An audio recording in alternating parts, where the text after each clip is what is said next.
धन्यवाद अध्यक्ष महोदय, आपने मुझे बेहद महत्वपूर्ण चर्चा पर अपनी बात रखने का अवसर दिया। आज मैं बड़े ही दुख के साथ ये बात कहना चाहती हूँ कि जो महिला विधेयक इस सरकार ने 2023 में पास किया था, आज फिर से उसको लेकर आने की और उसको डीलिमिटेशन और सेंसस के आड़ में छुपाने की जो कोशिश की जा रही है, ये इस देश की महिलाओं के साथ इस सरकार का ये सरकार फिर से एक धोखा करने जा रही है।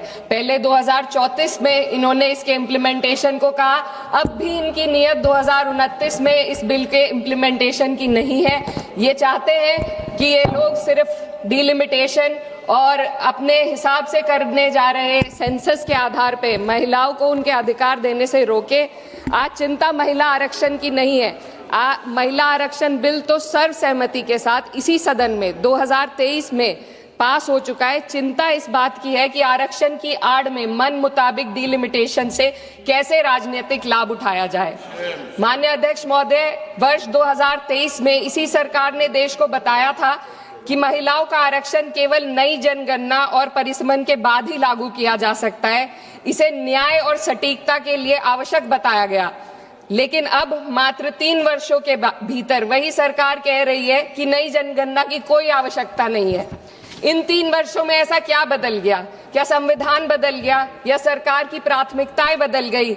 ये अचानक आई तत्परता महिलाओं के लिए नहीं है, बल्कि चुनावी लाभ के लिए है।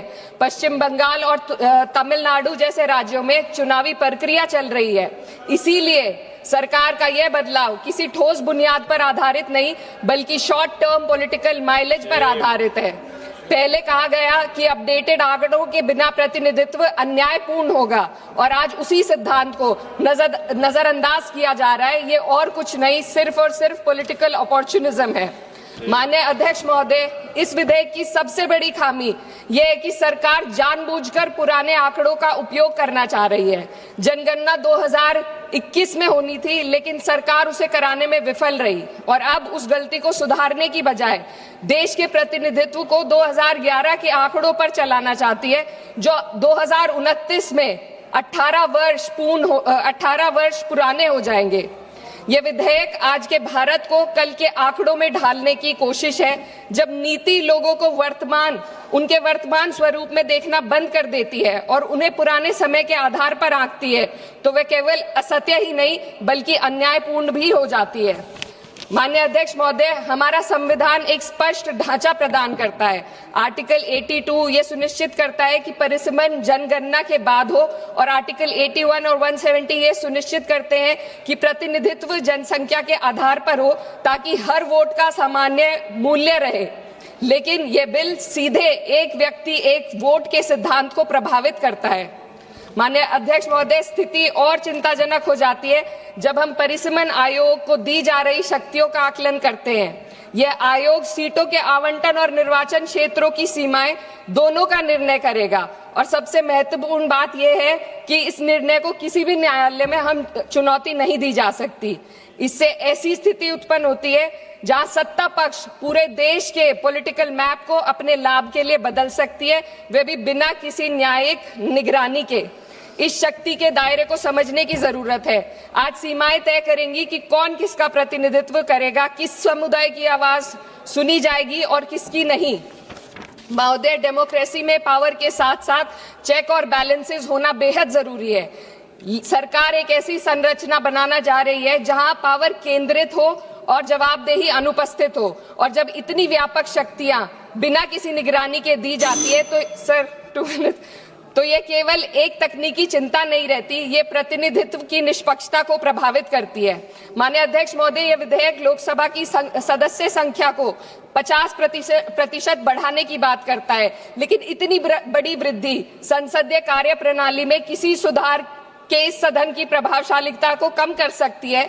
एक सदस्य के बोलने का समय घटेगा, समितियों के संचालन को कठिन हो जाएगा, और छोटे दलों के लिए अपनी बात रखना और चुनौतीपूर्ण होगा। मेरी मांग है कि सरकार संसदीय सत्रों के नंबरों को भी बढ़ाने का पहले गारंटी दे।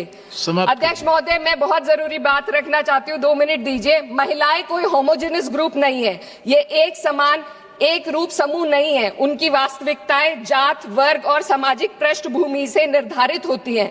फिर भी यह विधेयक इस वास्तविकता को नजरअंदाज करता है और पीड़ित समुदाय, विशेषकर ओबीसी महिलाओं को पूरी तरह बाहर कर देता है, जो इस देश की बहुत बड़ी आबादी है। ये इस विधेयक की संरचना में एक गंभीर कमी है। सोचिए एक ऐसी युवा महिला, सर 2 मिनट्स, जो पिछड़े वर्ग या अल्पसंख्यक परिवार से आती है, जो अपने घर में पहली बार पढ़ाई कर रही है, पहली बार घर से बाहर निकलकर सार्वजनिक जीवन का सपना देख रही है। उसके पास ना संसाधन है, ना नेटवर्क है, ना राजनीतिक समाधान है। बिना उपकोटे के वह इस व्यवस्था में कैसे पार्टिसिपेट करेगी, जहां पहले से ही असमानताएं मौजूद है। ओबीसी उपकोटे के बिना इस आरक्षण का लाभ पहले से ही सुविधा संपन्न वर्ग तक ही सीमित रहेगा। वंचित समुदाय की महिलाओं को एक बार फिर हाशिए पर धकेल दिया जाएगा। अध्यक्ष महोदय, नेताजी स्वर्गीय मुलायम सिंह यादव जी ने हमेशा स्पष्ट रूप से कहा कि सामाजिक न्याय के बिना, ओबीसी कोटे के बिना महिला आरक्षण का लाभ सिर्फ एक सीमित दायरे तक रह जाएगा। मेरी इसी के साथ साथ कुछ मांगे हैं जो मैं इस सदन में रखना चाहती हूँ। महिला आरक्षण विधेयक की, sir, just too important. No, you have taken sir, just 7 too minutes. important. No, sir, 7. concluding. Already you have taken sir, 7 just minutes. too important demands. No, not Sir, conclude just too important demands. conclude करो ना। Delimitation और जनगणना के आंकड़ों को महिला आरक्षण विधेयक के साथ कोई संबंध नहीं है। यदि सरकार महिलाओं के आरक्षण को जनसंख्या के आंकड़ों से जोड़ने पर तुली है, तो आधी आबादी जिसे कहते हैं, महिलाओं को उनकी जनसंख्या हिस्सेदारी के साथ 48 से 39% आरक्षण देने का काम करे। महिला विधेयक को डिलिमिटेशन और सेंसस से डीलिंक करके 29 में लागू किया जाए। ओबीसी महिलाओं को आरक्षण दिया जाए। देश की रिलीजियस माइनॉरिटीज की महिलाओं को भी एक कोटा इसमें दिया जाना चाहिए और गरीब वर्ग की महिलाओं के लिए राज्य द्वारा चुनावी खर्च का प्रबंध किया जाए। Thank you sir.